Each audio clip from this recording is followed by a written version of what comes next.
दीपेंद्र हुड्डा हमारे साथ हैं फोन लाइन पर। हरियाणा न्यूज पर स्वागत है आपका। धन्यवाद जी। अच्छा इलेक्शन लड़ा आप लोगों ने, आप भी बहुत एक्टिव रहे, बड़ी हुड्डा साहब भी बहुत एक्टिव रहे, उदयभान की ओर से भी कैंपेनिंग की गई। मार्जिन हालांकि बहुत बहुत ज्यादा भी नहीं है ये मार्जिन, लेकिन हार तो हार है सर, कैसे देखते हैं? देखिए सबसे पहले लोगों ने मतदान किया है और लोगों ने एक निर्णय लिया है। मैं सभी लोगों का धन्यवाद करता हूं इसमें लोकतंत्र के इस त्योहार में हिस्सा लेने के लिए, और जो जीते हैं उन उम्मीदवार को मैं अपनी तरफ से शुभकामनाएं देता हूँ, लोगों के काम करें।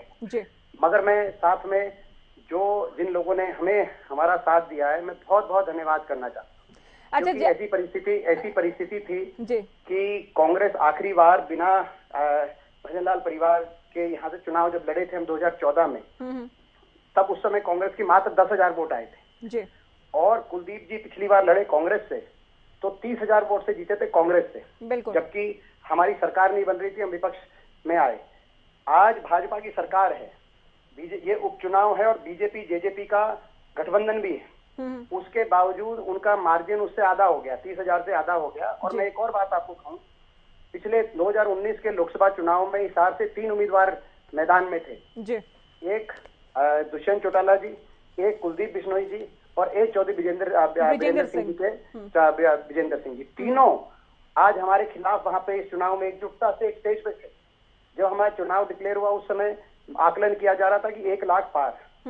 आज मतदाता ने बता दिया कि मतदाता को हल्के में नहीं लिया जा सकता, एक मुकाबला दिखा दिया, एक सम्मानजनक पोजीशन में हमारी पार्टी के परफॉर्मेंस को देखिए हम भी वहां पर थे, वहां भी आपसे बात हुई। हम शुरुआत से ही कह रहे थे कि अगर कांग्रेस जीत जाती है या फिर पिछली बार के मुकाबले मार्जिन कम कर देती है तो ये कहीं ना कहीं भूपेंद्र हुड्डा के लिए उपलब्धि होगी, ये क्योंकि सीधे तौर पर उनकी स्वीकार्यता को लेकर, उनके आगामी राजनीतिक भविष्य को लेकर ये परीक्षा जरूर थी। बिल्कुल थी। और देखिए इतना मार्जिन तो बड़ौदा में जो हमारे उम्मीदवार जीते थे भालू जी, वो भी जीत के आए थे और ये तो इनका गढ़ माना जा रहा था। उतने मार्जिन से इनके गढ़ और उपचुनाव में सरकार की तरफ मतदाता का मन होता है, उसके बावजूद उतना ही मार्जिन जो है, आप जो भजनलाल जी के परिवार की कॉन्स्टिट्यूएंसी का और भालू जी के लीडरशिप का मुकाबला तुलना मगर लोगों की बात होती है प्रजातंत्र में, तो कहीं ना कहीं इससे हमें बहुत संतुष्टि मिली है, हमारा हौसला भी बढ़ा है और हम आशावान हुए हैं भविष्य को लेकर। एक और इस निर्णय में छुपी हुई बात है जो अभी जयप्रकाश जी को मैं सुन रहा था, जो कह रहे थे आपके चैनल पे कि आम आदमी पार्टी, इनेलो और जेजेपी, इनके भविष्य पे प्रश्न चिन्ह लगा दिया मतदाताओं ने, क्योंकि आपने देखा केजरीवाल जी स्वयं कितनी बार आए, हिसार को अपना गृह जिला बताया कि मैं, और जो है अपना कितना उन्होंने, भगवंत मान जी कितनी बार आए, केजरीवाल जी कितने बार, इसी प्रकार से अभय सिंह जी ने पूरा अपना जोर लगाया। उसके बावजूद मतदाताओं ने क्लियर कट में संदेश दे दिया कि 2024 का चुनाव सत्ता बनाम कांग्रेस रहेगा। जी अच्छा दीपेंद्र, में हमें ये तो साफ है, ये तो साफ है, लगभग साफ है अभी तक तो। अच्छा, जयप्रकाश का ये कहना है कि ये कोई भव्य बिश्नोई या भजनलाल परिवार का वोट नहीं था, ये बीजेपी की जीत के, इत्तेफाक रखते हैं इस बात से? देखिए अब ये मैंने जैसे कहा कि जब ये कांग्रेस में थे तो ये 30,000 से जीते थे 3 साल पहले, अब सरकार में चले गए, उसके बाद वो मार्जिन आधा घट गया तो वो इनका वोट जो बैंक छटक गया और कांग्रेस की वोट इतनी बढ़ गई। तो ये हमारे जो 10,000 था 2014 में, कांग्रेस बिना भजनलाल परिवार के जब हमने उम्मीदवार के रूप में अपना उम्मीदवार उतारा था, जो सत्येंद्र थे उस समय कांग्रेस के उम्मीदवार, जो आम आदमी में गए, उस समय कांग्रेस की मात्र 10,000 वोट आई थी। आज 10,000 से जो हमारा वोट शेयर में जंप आया, वो वहां पे कहीं ना कहीं उसको आप किसका देखेंगे, या तो भाजपा से टूट के आया है या कहते जो कुलदीप बिश्नोई जी के जो उनका जो वोट बैंक रहा था उसमें से छटक के आया है, या इनेलो जो खत्म हो गई है, क्योंकि इनेलो भी उस समय वोट लेती थी। अच्छा, उन लोगों को क्या कहेंगे आप दीपेंद्र हुड्डा जी, जो ये भूपेंद्र हुड्डा के लिए बार बार कहते रहे कि हुड्डा साहब तो केवल रोहतक सोनीपत के नेता हैं, 10 साल वहीं तक काम किया, क्षेत्रवाद फैलाया गया, आज क्या कहा जाए इस परिणाम के बाद? क्योंकि देखिए जीते तो नहीं है, मार्जिन हालांकि बहुत ज्यादा नहीं, लेकिन जीत तो हासिल नहीं कर पाए। नहीं, मगर मैं समझता हूँ कि इस सीट पे इस परिवार के विरोध में लड़ने वाले सबसे ज्यादा वोट आई आज तक के इतिहास में। बिल्कुल, आज तक के इतिहास में 50 साल में इस परिवार के खिलाफ इससे ज्यादा वोट किसी पार्टी या कैंडिडेट ने अर्जित नहीं करी। अगर वोटों की संख्या आप देखेंगे तो ये गढ़ माना जा रहा था किस किस का, और वो तीनों सारे मिलके एक सेट स्टेज पे खड़े थे, जैसे मैंने आपको बताया। उसके बावजूद यहाँ पर चौधरी भूपेंद्र सिंह हुड्डा जी और चौधरी उदयभान जी के नेतृत्व में हम लोगों ने मेहनत करी और इतनी जो मतदाता ने इतना आशीर्वाद बनाया कि एक सम्मानजनक लड़ाई इस सीट पे, जैसी सीट पे कोई उम्मीद नहीं कर रहा था। कुलदीप बिश्नोई जी का तो बयान है कि मेरा बयान नोट करो, अगर 30,000 से एक वोट भी कम मैं जीतूंगा तो मैं जीत ही नहीं मानूंगा। नहीं, वो तो मैंने खुद उनसे बात की, उनकी ओर से कहा गया कि 2005 में जितनी चौधरी भजनलाल ने हासिल की थी या जो उस वक्त जो लहर थी वैसा होगा, ऐतिहासिक जीत होगी। ऐतिहासिक ये नहीं है, इसमें कोई डाउट नहीं है। अच्छा, आप ये भी बताएं, क्योंकि हमें बार बार ये प्रतीत हुआ, पूरे हरियाणा को हुआ कि हुड्डा साहब भी उम्मीदवार के तौर पर भी लगा कि वो खुद ही फाइट कर रहे हैं जैसे इलेक्शन को।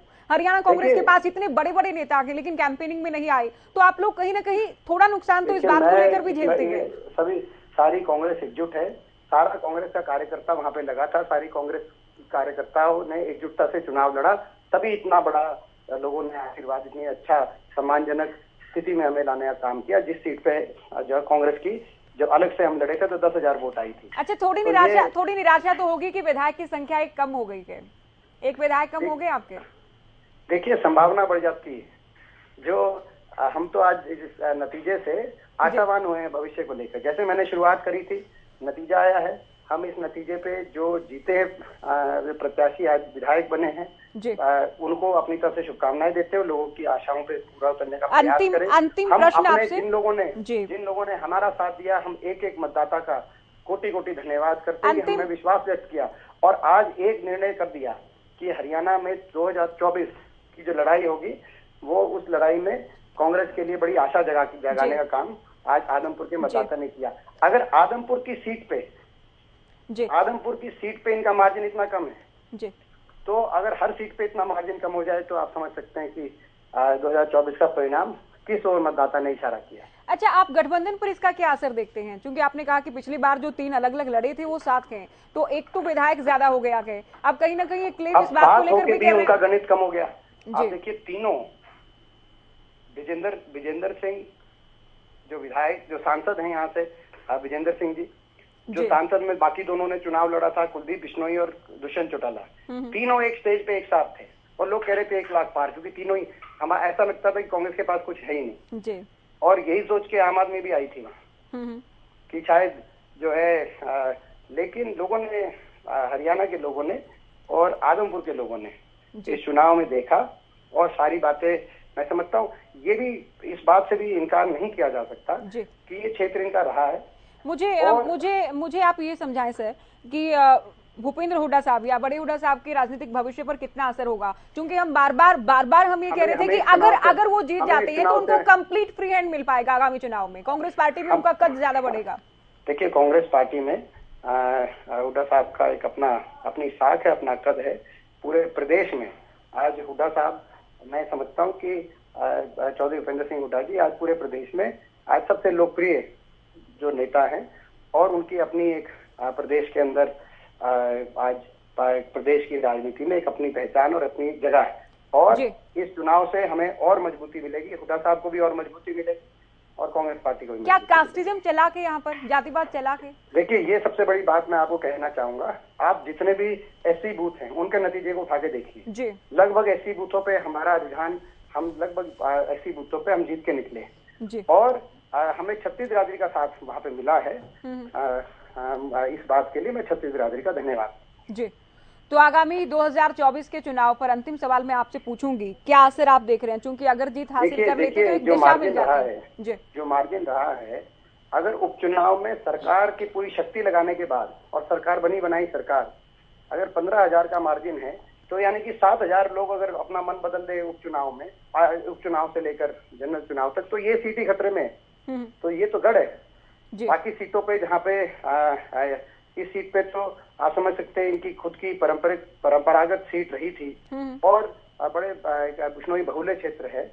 उस सबके बावजूद अगर 15,000 के मार्जिन से अभी उपचुनाव में सरकार की ताकत, जजपा गठबंधन के बावजूद ये स्थिति पहुंची है, तो आप अंदाजा लगा सकते हैं पूरे हिसार सिरसा का जो लोकसभा क्षेत्र। अच्छा, एक बात और देखिए, हम चूंकि लगातार हम ग्राउंड पर थे, लगातार दीपावली से पहले आप लोगों की स्थिति ये थी, या तो आप लोग बहुत अच्छी टक्कर देंगे या फिर जीत जाएंगे। लेकिन उसके उसके बाद इलेक्शन बदला, उसके बाद कैंपेनिंग बदली, खुद सीएम की ओर से भी कमान संभाली गई, उसके बाद ये लगा कि हार सकते हैं, मार्जिन कुछ भी हो लेकिन हार सकते हैं।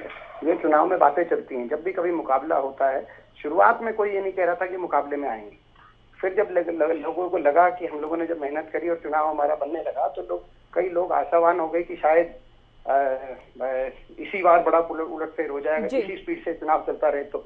मगर सरकार को भी कम नहीं आ सकते ऐसे समय में। जब हमारा चुनाव उठता देखा तो निश्चित तौर से सरकार ने भी पूरा जोर लगाया।